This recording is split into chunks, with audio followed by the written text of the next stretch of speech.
Bonjour et bienvenue dans le podcast Les Mains dans la Terre. Je m'appelle Sarah et pendant 6 mois, je pars mettre les mains dans la terre aux côtés de paysans et de paysannes des fermes de France pour leur poser la question suivante. Comment revient-on à une agriculture nourricière ? À une agriculture qui nourrit son territoire au lieu d'être exportée ailleurs. Je pars donc à côté de chez nous, à la rencontre de celles et ceux qui chaque jour mettent les mains dans la terre.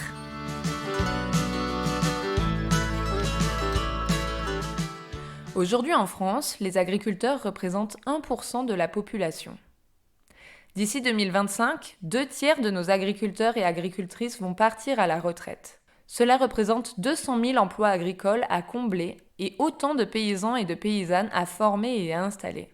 Un sacré défi, n'est-ce pas ? Aujourd'hui, je vous emmène donc à la rencontre de Gemma, qui ne travaille pas dans une ferme mais dans les bureaux d'Abiosol à Paris. Sa mission ? Accompagner les néo-paysans à s'installer, c'est-à-dire aider des citadins à se reconvertir, à changer de vie pour devenir paysans, pour devenir acteurs de la transition et pour assurer cette relève agricole. Mais comment ? Quels moyens se donne-t-on ? Et quelles solutions existent pour relever ce défi ? Je laisse Gemma nous en dire plus et je vous souhaite une bonne écoute.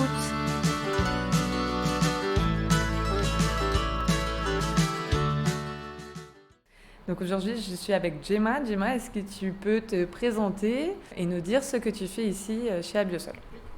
Alors bonjour, je suis Gemma Lemarchand, je travaille au sein de l'association Abiosol et je suis chargée d'accompagnement des porteurs et porteuses de projets à l'installation, plutôt à la partie émergence de projet, donc quand les gens ont une petite idée d'un projet d'installation en milieu agricole, milieu rural pour devenir paysan-paysanne.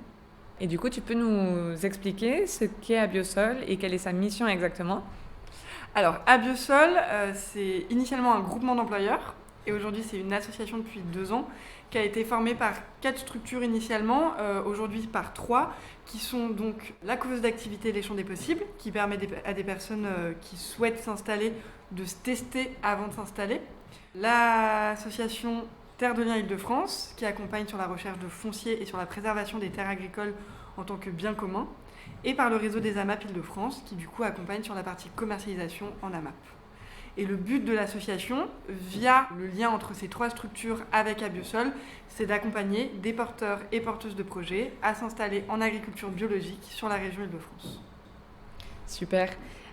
Aujourd'hui, je tenais à te rencontrer pour justement parler de ce sujet de l'installation. Est-ce que tu peux nous dire pourquoi aujourd'hui c'est hyper important d'installer et du coup d'accompagner à l'installation des paysans et un petit peu quelle est la situation aujourd'hui en fait en Île-de-France et en France de manière générale ? Oui. Alors tout d'abord, il faut savoir qu'il y a 2/3 des agriculteurs qui partent à la retraite d'ici 3 ans, ce qui représente 200 000 agriculteurs. Donc c'est des fermes qui sont à reprendre. Donc déjà c'est un gros enjeu aujourd'hui de reprendre ces fermes pour éviter qu'elles partent à l'agrandissement, que ça continue cette industrialisation du monde agricole et pour permettre aussi à des gens de s'installer. C'est quoi exactement l'agrandissement ? C'est quoi qu'on appelle l'agrandissement ? C'est des fermes qui sont en général reprises par des fermes avoisinantes, par les voisins qui sont déjà installés, qui vont racheter ces terres et pour des fermes qui sont de plus en plus grandes et du coup exploitées de manière de plus en plus intensive et productiviste et qui vont du coup dans toute cette logique d'agriculture industrielle. Pourquoi c'est important aujourd'hui qu'on redéveloppe des fermes à taille humaine vraiment et pas des trop grosses fermes ? Très bonne question. C'est vrai que nous, à Abiosol, du coup, on accompagne, on travaille sur la question d'agriculture paysanne, c'est-à-dire une agriculture qui est à taille humaine, avec des personnes qui vivent de leur production. Et le fait que ce soit des fermes à taille humaine, comme on dit, tout l'enjeu, c'est un enjeu environnemental d'une part, qui n'est pas des grosses machines qui travaillent le sol et qui exploitent les terres. Et justement que ce soit une agriculture biologique qui soit respectueuse de l'environnement, permettre la préservation de la biodiversité dans le sol, qu'il n'y ait pas de grosses machines qui retournent les sols, etc. Ce qui, quand on est sur des grosses fermes, en fait, est indispensable pour pouvoir cultiver ces immenses surfaces. Et tandis qu'à taille humaine, ça peut être du travail, on entend souvent maraîchage sol vivant. Alors, je ne suis pas pour ou contre la mécanisation, je pense qu'il y en a besoin, mais il y a un juste milieu justement pour pouvoir préserver toute cette biodiversité qui permet justement de régénérer la bonne qualité des sols et que ça puisse produire sur le long terme. Et sans mettre justement d'intrants chimiques pour que ce soit de plus en plus productif. Sur 10 personnes qui partent à la retraite, donc 10 agriculteurs qui cèdent leur ferme, il y a uniquement 2 personnes qui reprennent l'activité agricole. Donc aujourd'hui, un gros enjeu aussi à ce que les personnes qui partent à la retraite puissent retrouver des repreneurs. Et il y a de plus en plus de personnes qu'on accompagne, notamment non issues du milieu agricole, qui souhaitent s'installer. Et donc voilà, il faut faire le lien entre ces fermes qui partent à l'agrandissement, ou en tout cas les paysans qui sont en phase de partir à la retraite, et les personnes qui souhaitent s'installer et cherchent des terres. Et du coup, comment vous faites, vous, justement, pour faire le lien et pour accompagner ces porteurs de projets ? Alors, chaque année, nous, à Biosol, donc basé en Île-de-France, on reçoit à peu près 200 personnes en réunion d'accueil. Donc, c'est des réunions d'information où je présente l'association, ce qu'on fait et le parcours à l'installation.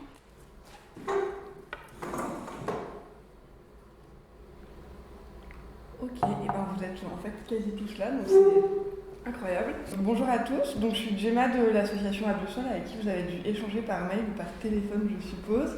Donc aujourd'hui, là, je vous propose une réunion d'accueil. Ce que je vous propose pour le dérouler, en fait, ça va se passer en 3 temps, on va dire. Un petit tour d'écran, du coup, pour vous présenter rapidement, pour savoir qui vous êtes, quel est votre projet, peu importe où il en est, évidemment. On propose un accompagnement individuel pour parler du projet, accompagner sur la maturation du projet, répondre aux premiers questionnements. Donc ça, c'est plutôt pour les personnes qui se posent des questions sur leur projet d'installation. Bonjour. Bonjour.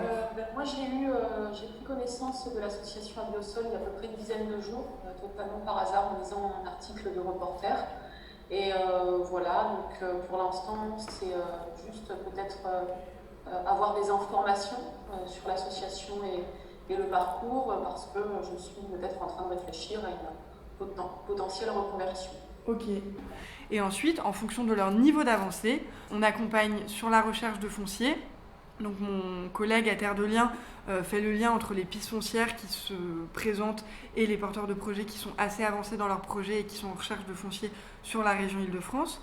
Il y a aussi la couveuse d'activité Les Champs des Possibles qui permet à des personnes plutôt formées et qui ont quand même un minimum d'expérience de se tester à grandeur nature, de se tester dans le réel, sur la commercialisation, la production, voir comment physiquement ils tiennent, psychologiquement, économiquement, comment ça se passe, parce qu'ils peuvent se tester du coup sur la couveuse d'activité pendant 1 à 3 ans. Oui, j'ai un projet de reconversion en maraîchage bio. J'ai fait aussi à distance un des modules du BTREA, le module technique en maraîchage bio. Donc j'ai une notion, mais il manque énormément de terrain. J'ai tout à apprendre sur la pratique. Et du coup, je trouve que l'approche des champs des possibles est super intéressante, notamment sur la phase de test et la phase après collectif. Donc ça, c'est déjà un premier pas vers l'installation qui n'est pas négligeable et qui permet de ne pas investir dans un premier temps et réfléchir de manière plus poussée à son projet et se tester.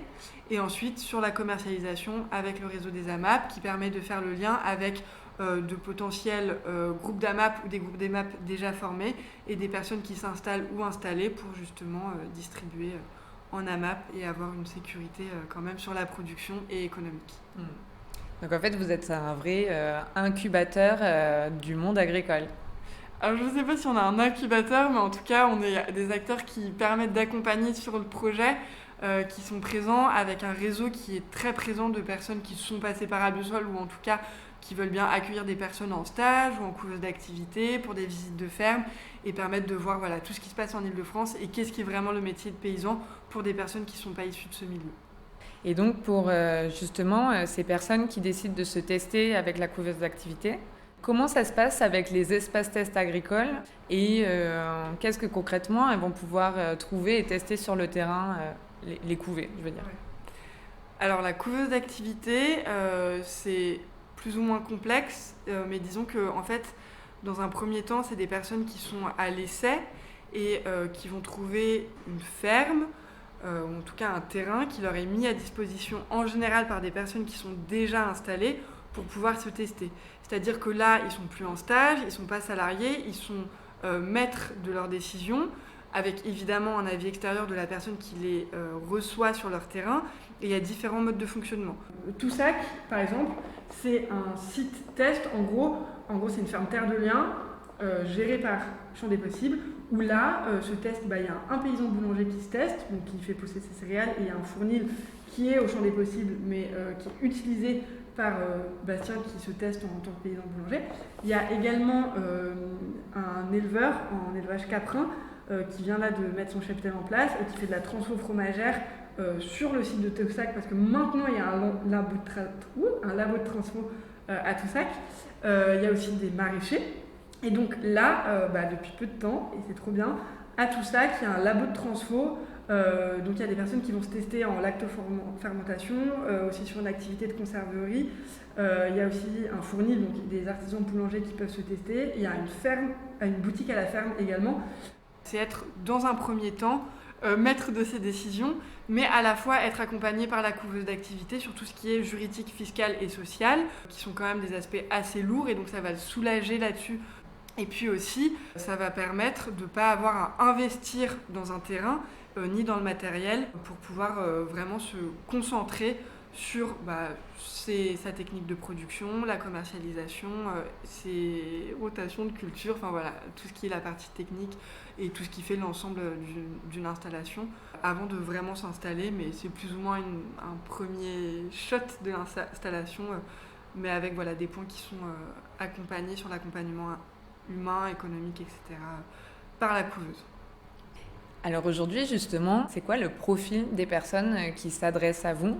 Le retour à la terre, c'est notamment avec le confinement, je trouve, c'est un sujet qui est de plus en plus présent. Du coup, est-ce que tu peux nous parler un petit peu des profils des personnes qui s'adressent à vous et qui seraient intéressées pour ce retour à la terre ? Alors, on reçoit de plus en plus de monde, déjà avant le confinement. Après le premier confinement, pendant le premier confinement, il y a une bombe incroyable où c'est vrai qu'on a eu beaucoup de sollicitations. Et ça s'est calmé et là ça redémarre. Je ne sais pas pourquoi, début 2021, il y a une hausse à nouveau de personnes qui souhaitent être accompagnées. Donc c'est hyper encourageant et ça montre qu'il y a une volonté de changer le modèle agricole et le monde de demain, comme on entend souvent un peu partout en ce moment. Alors bonjour, moi je suis actuellement psychologue de l'éducation nationale. Donc rien à voir avec le milieu agricole, mais ça fait un petit moment aussi que ça trotte dans ma tête. J'ai eu une prise de conscience vraiment de l'urgence écologique. Et là, je pense à une reconversion par rapport à ça et j'en suis au tout début. Par rapport aux personnes qui nous contactent, c'est vrai que c'est des personnes qui sont en reconversion professionnelle, pour la plupart pas issues du monde agricole et qui viennent du milieu urbain. Voilà. Après, sur la tranche d'âge, tu vois, c'est des personnes qui ont en moyenne 35-40 ans. Mais on a aussi des personnes de 55 ans qui ont envie de s'installer et qui s'installent. D'autres qui se rendent compte que physiquement c'est pas possible ou qui n'ont pas les capacités financières ou le temps à investir pour un tel projet d'installation. Mais voilà, c'est vrai qu'il y a différents profils. On a de plus en plus de jeunes aussi, tu vois, qui sortent d'études et qui se disent en fait ça correspond pas à ce que j'ai envie de faire et qui changent de voie et se dirige vers le monde agricole. Donc c'est évidemment un parcours qui est long, il faut se tester, se confronter à son idée avant d'aller plus loin. Ensuite, il y a des formations qui sont plus ou moins longues. Donc c'est aussi se rendre compte que c'est pas facile et que c'est pas juste acheter une ferme et produire des légumes et les vendre. Que voilà, ça demande quand même de la formation, des compétences, des démarches administratives et un investissement en temps et financier qui peuvent être assez importants. Donc nous, notre rôle, c'est rendre compte aux gens de tout ça, de les accompagner sur ces aspects-là. Tu me demandais quel était leur profil, du coup c'est des profils assez divers et variés, mais en reconversion avec adultes et qui ont envie, et qui se reconnaissent plus dans leur emploi aujourd'hui et qui ont envie d'avoir un nouveau projet de vie et d'aller vers quelque chose qui donne du sens ou par conviction environnementale, idéologique et qui se pose aussi beaucoup de questions sur le monde d'après et aussi avec cette envie de pouvoir nourrir les villes.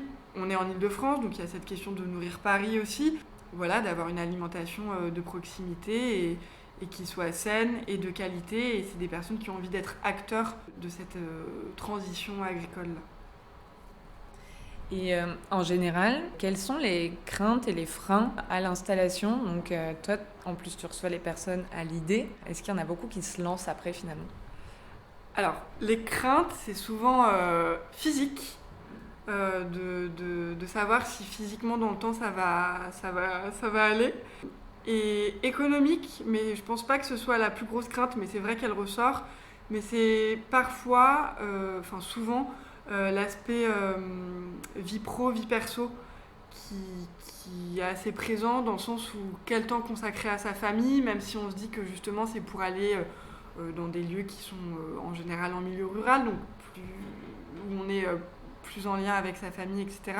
Mais voilà, de savoir quel temps accorder, financièrement, est-ce que ça va aller, pouvoir partir en vacances, est-ce que ça va être possible, sans doute moins que quand on est salarié dans une boîte. Donc ça, c'est des questions qui ressortent souvent. Et aussi de la question de trouver du foncier qui ressort, mais plutôt dans un second temps. Mais c'est vrai que c'est un parcours qui peut être assez long et pas évident. Donc voilà, ça, c'est les craintes principales qu'on entend ressortir des personnes qu'on accompagne. Et du coup, suite à ces craintes, comment vous y répondez ? Je pense que c'est de permettre aux porteurs et porteuses de projets qui contactent l'association, leur permettre d'aller sur des fermes, de faire des visites de fermes, de faire des stages et d'échanger et de voir comment ça se passe sur les fermes. Ça répond à leurs craintes. Et puis en fait, il y a aussi des structures d'accompagnement qui peuvent être là pour justement trouver des solutions à ces craintes-là. Et par rapport au nombre de personnes qui se lancent et qui nous contactent, en fait, il y a 200 personnes qui viennent en réunion d'accueil pour avoir des informations sur ce qu'on fait. Il y a une 50aine de personnes qu'on accompagne individuellement, où on prend du temps pour échanger avec eux sur leurs projets. Et par an, je dirais qu'il y a maintenant plus d'une vingtaine d'installations par an.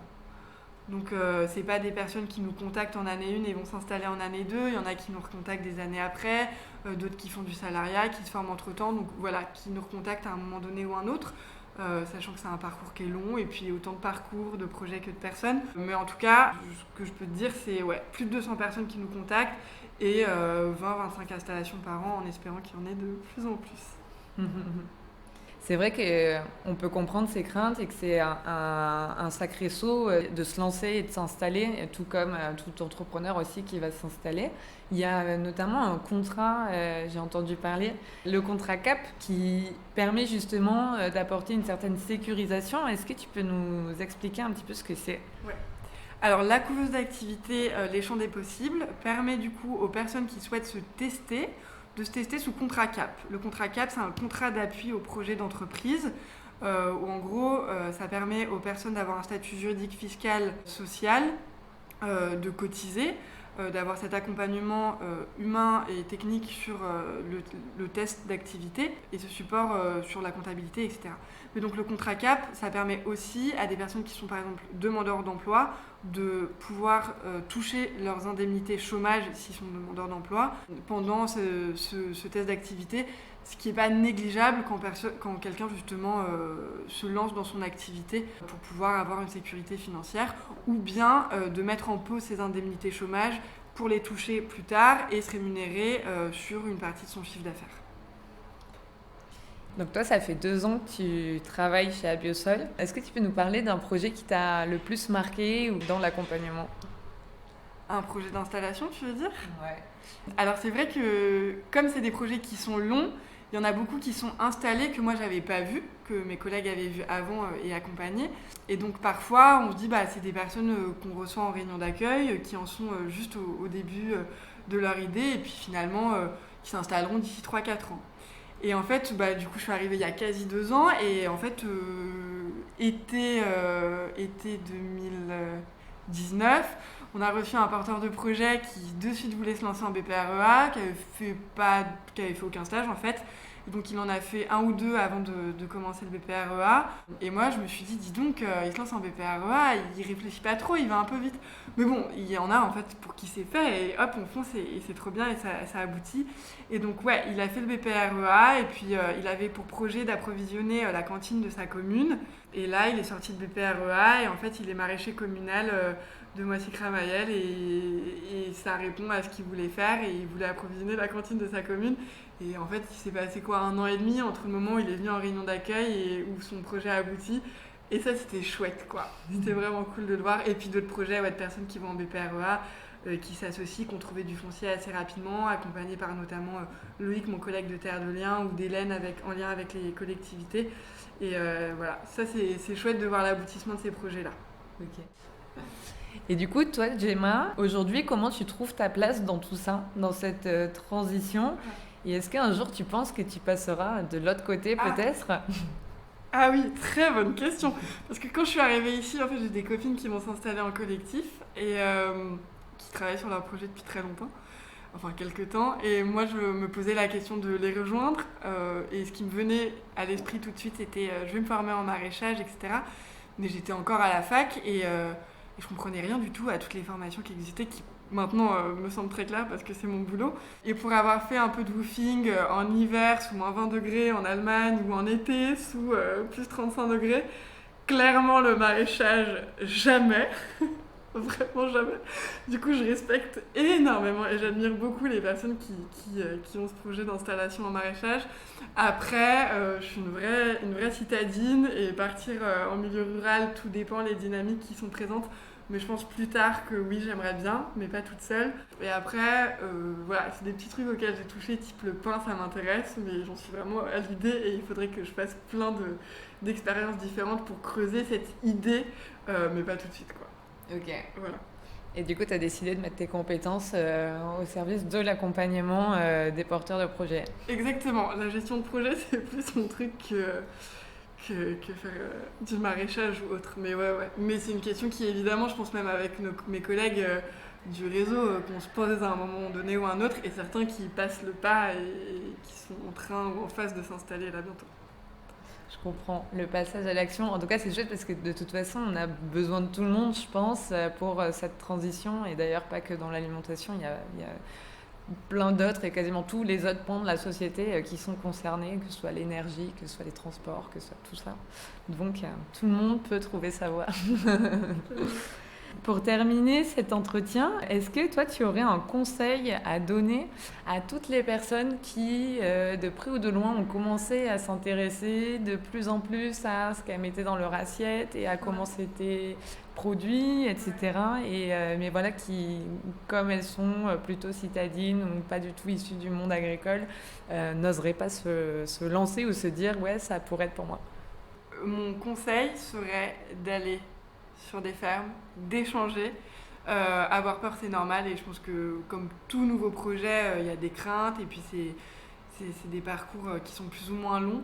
Mais moi, ce que je dirais, c'est rencontrer le maximum de monde, aller voir plein de fermes, aller voir différents modèles, même du conventionnel, de l'intensif, pour se conforter sur ce qu'on ne veut pas faire et prendre des idées pour lesquelles on n'aurait pas pensé et s'en inspirer. Et je pense que le plus on rencontre de monde, le mieux c'est. Il y a des opportunités qui se présentent, et puis c'est hyper enrichissant, et il y a plein de choses qui se font, plein de manières de penser, plein d'idées, plein de philosophies de vie, et je pense que c'est hyper enrichissant quand on a un projet un projet d'installation en agriculture. Est-ce que tu as un message à apporter ou une dernière chose que tu aimerais ajouter sur ta tribune? Qu'il y a de plus en plus d'engouement et de personnes qui ont des projets d'installation et qui se posent des questions. Et je pense qu'on est à un moment une période assez charnière où il se passe de plus en plus de choses, notamment avec le Covid, etc. Mais voilà, où les gens se posent des questions. Et c'est hyper encourageant, et je pense qu'il y a quelque chose qui se passe. Voilà, c'est difficile de mettre des mots et on le voit, etc. Mais en espérant que il y ait de plus en plus d'installations, mais aussi une transition environnementale et agricole, et oser franchir le pas et être acteur de ce monde-là, c'est cool. Trop bien. Merci.